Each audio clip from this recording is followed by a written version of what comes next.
Alright, so this is going to be another movie review. This one's called The Mummy Lives, 1993. I love this flick. I'm giving it 5 out of 5 stars. 20 minutes in, I thought it was sci-fi channel. Slow build-up kind of movie. And the scenes weren't weird enough for me until the immortal Tony Curtis, no pun intended, regenerates himself somehow. This is going to be a ripoff on the abominable Dr. Phibes. And they say it's loosely based on the Edgar Allan Poe satire kind of thing on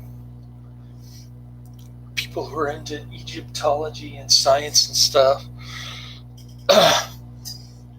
But it's another canon flick. I don't think it has anything to do with Edgar Allan Poe. There's a lot of unintentional humor later on with Tony Curtis. Really, Tony Curtis is a reason to watch. I mentioned Brainstorm and The Boston Strangler. Here's another Tony Curtis horror film that deserves your attention. I posted the link to the movie and the trailer in the description box. You can buy it if you want, or there's a free version on YouTube. I don't know how long that's going to last. But it was made around 1993, right around the fall of canon. And man, as soon as Tony Curtis appears in 1993, I'm thinking this movie is just one of those so bad that it's good type movies. Really, a lot of unintentional humor. It gets a low 3.7 out of 10 on IMDb. And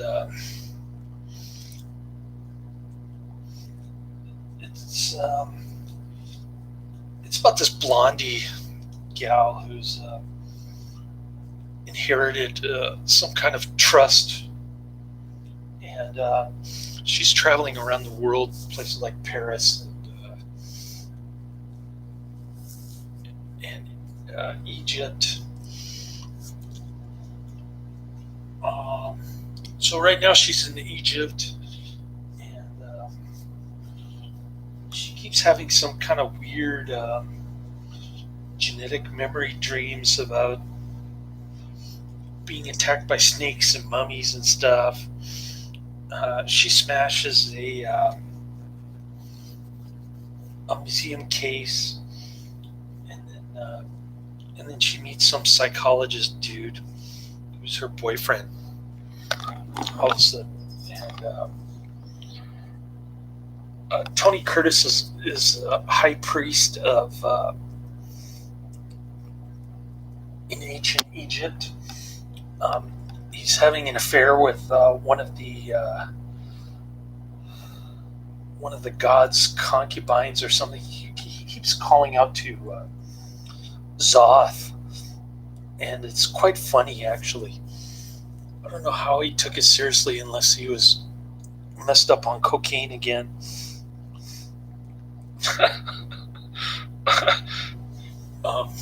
Poor Jamie Lee Curtis. Anyways,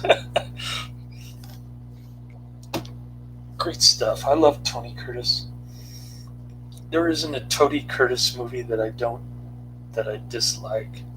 Let me put it to you that way. He does an incredible job.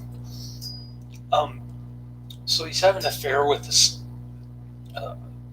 off the limits concubine, and he's sentenced to be buried alive. And I don't know how he comes to life or what's going on, but this Zoth god from Egypt, I don't even know where that name comes from or how it relates to Egyptian history, but ancient Egypt. But In any case, Zoth reanimates Tony Curtis in 1993, and that's when all hell breaks loose. He starts doing the abominable Dr. Phibes curse on every single grave robber, as he puts it. And am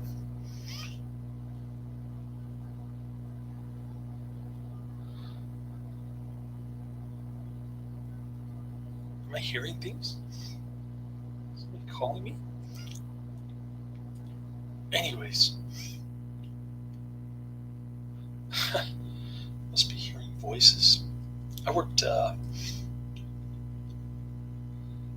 maybe it's just my sinuses, but I worked 9 hours tonight.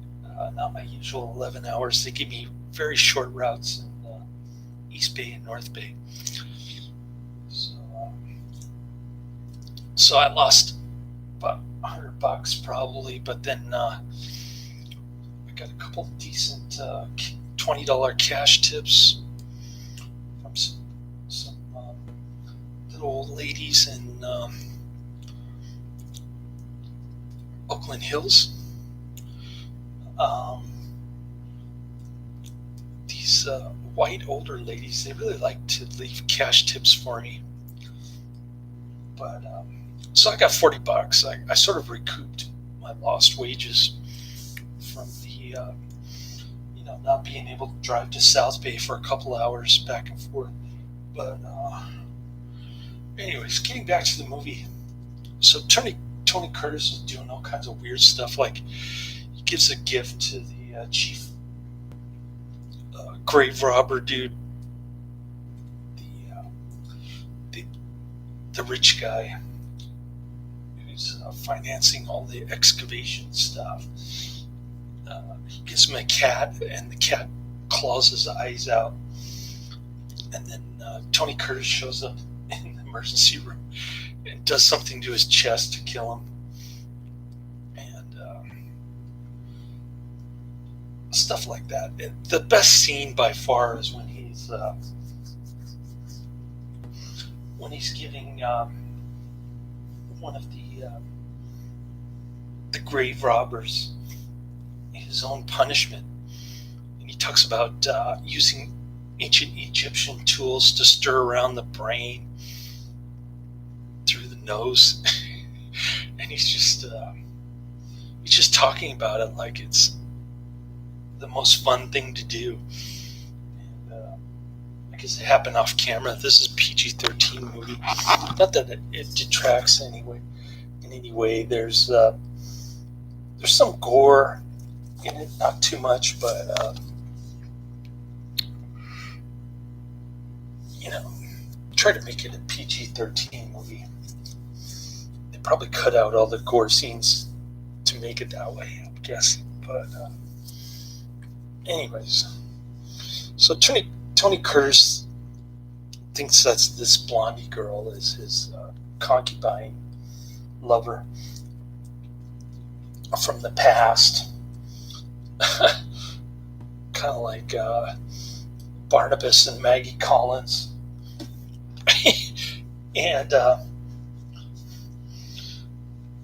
And so he's trying to get her when the two stars join together or something. They're supposed to become immortal. So I don't know. I couldn't really follow what was happening, but they were supposed to be together forever after the two stars join. Him and his concubine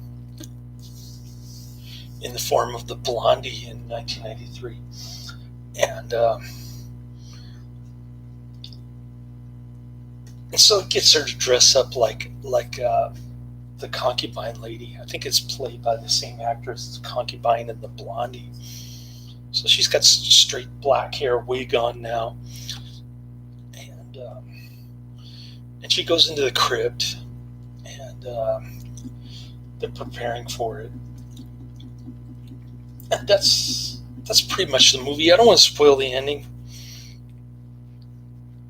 The ending's pretty decent, I thought. well done overall. 5 out of 5 stars. Highly recommended. Check it out.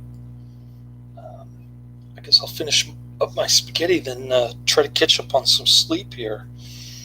Uh, Maybe get about 8 hours of sleep. I'm thinking, yeah, 8 hours. Sounds good to me. And then I've got the Night of the Living Dead remake. I've got Blood Fist 2, Blood Fist 3. So I'll get to those tomorrow probably. I'll just be sitting here with my son, cooking up some more spaghetti and watching lots of cool movies. Later.